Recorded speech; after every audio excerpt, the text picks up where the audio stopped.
राज्य में 22 फेब्रुआरी अर्थात आसंता काली ठारू 2 मार्च पर्यंत जनता मैदान रे भुवनेश्वर ठारे शुभारंभ होबाकू जाउची सुभद्रा शक्ति मेला 2025 रो शुभारंभ होबो।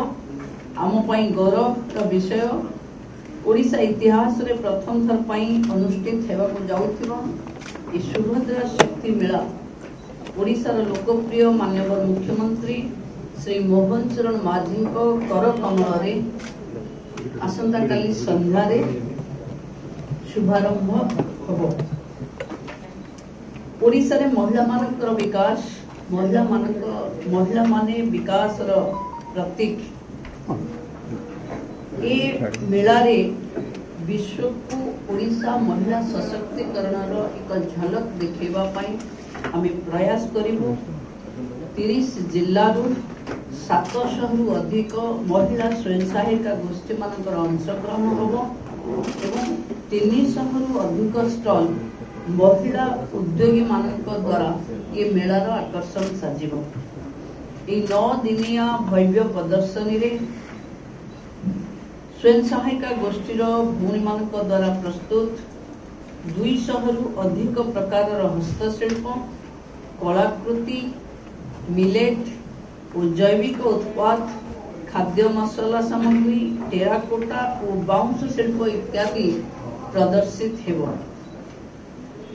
अतिथि एवं परिदर्शक माने ओडिशा रो ऐतिह्य संस्कृति विभिन्न कला कारीगरी कौशल जल्दी लाख उत्पाद पेपर माचे काठर कलाकृति गोल्डन ग्रास उत्पाद सबाई उत्पाद माटी पत्र प्रस्तुतिर लाइव डेमोर स्टॉल से देखि पारिबे।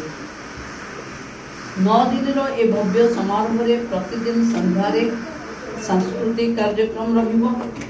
ओडिशा रो अस्मिता रो स्वाभिमान ओडिसी नृत्य लोककला पारंपरिक नृत्य कला जोड़ी शंख नृत्य लोक नृत्य छौ गोटीपुओ नृत्य कला दासकाठिया महारी नृत्य रणपा एवं संबलपुरी नृत्य एवं व्यंग कवि सम्मेलन अतिथि माने उपभोग करि परिबे।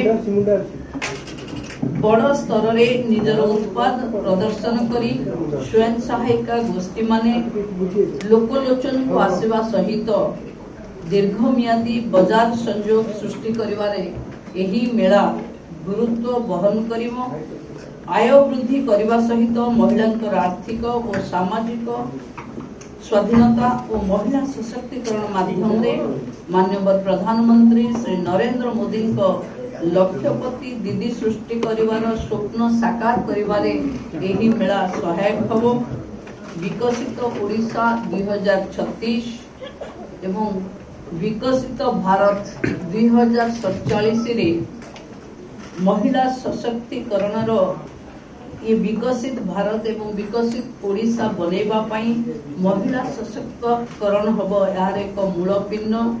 तेणु सुभद्रा शक्ति मेला रे अनेक एभली शक्तिर पुंज देखिबा को मिलिबो जहा महिला को पई एक नुआ एवं जुगंतकारी पदक्षेप हबो।